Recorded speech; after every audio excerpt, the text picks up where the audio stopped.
I'm joined by political analyst Zamokuhle Mbandlwa. Mr. Mbandlwa, thank you very much for your time. Now, of course, back in 2020, 2021, the last time that the president shook up his cabinet, the South Africans were looking more at somebody who would sort of get rid of those who were serving under former President Jacob Zuma's tenure, right? This time, I assume, it's a more difficult task for him because he's had people that people thought were his supporters in this cabinet, but now he has no choice but to try and shake it up. Thank you so much. This is Dr. Zamokuhle Mbandlwa. Thank you for inviting me, and good morning, good afternoon to your viewers at home.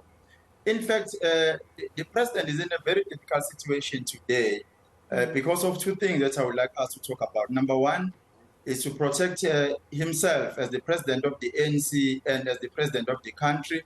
Number two is to gain confidence from the people of South Africa. So he has two choices. Either he decides to protect himself against factions of the ANC, especially those who are against him, because those who are against him are actually looking at how he's going to decide this evening whether those who did not support him in Nazareth will be part of the cabinet or not.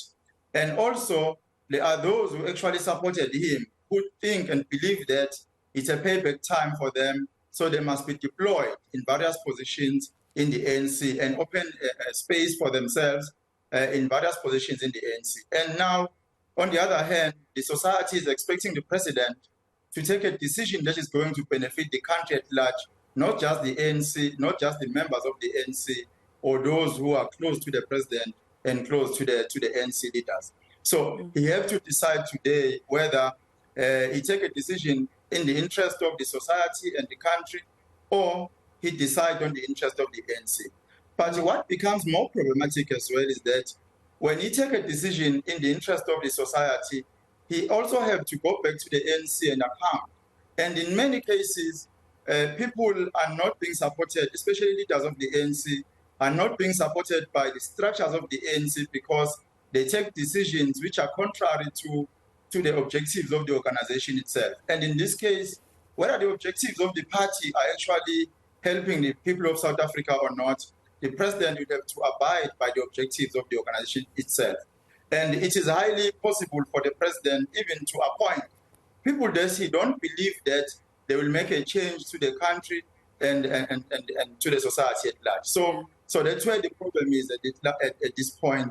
And I don't think we need to expect any positive changes in the cabinet or any positive contribution that will be made by those who will be appointed as ministers or deputy ministers. Yeah. Well, looking at what the president said when he did become president of South Africa, he said he would narrow down his cabinet in terms of the numbers of ministers and deputy ministers in his cabinet. But now he's adding an electricity minister over and above the fact that we have two ministers, the SOE minister as well as the minister that is in charge of energy. And these are all ministries that are expected to look after one issue, which is our energy crisis. Has he really been able to even shrink down this cabinet, especially looking at the fact that he has so many advisory panels sitting in his office in the presidency? You know, you are raising a very important point here. You know, it's different when someone is talking outside, and when you are inside, it's a different scenario altogether. The president was able to speak because at that point, he was not the president. Now that he is the president, there are some expectations. And remember, when he decided to narrow his cabinet, those are the members of the ANC. Those are leaders of the ANC, and most of them are in the NEC.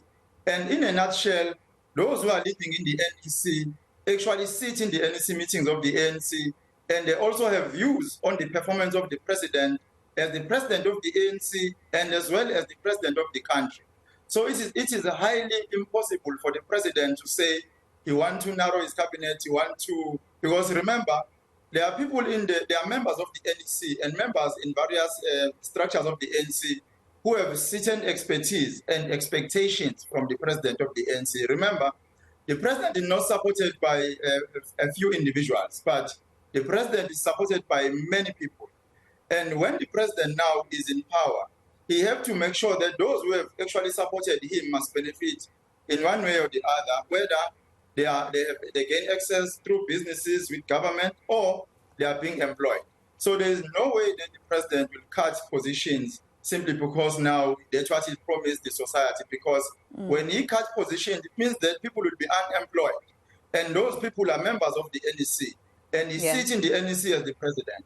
Then his position is not safe at all if he deliberates on issues of the national dynamics in the NEC meeting. Next thing, you'll find a pala inquiry in Parliament again, and people don't toe the line. Thank you very much for speaking to us there, Dr. Zamokuhle Mbandlwa. He's a political analyst. And talking about accountability, really, you see some other problematic departments, such as, the Department of Higher Education, which we're seeing another fees must fall protest at the moment. And the Tripartite Alliance will be questioning why the removal of for instance, your Blade Nzimande, who is in that particular position, but nothing has really changed in terms of what happens every year in South Africa when it comes to facilities, universities at this time of the year.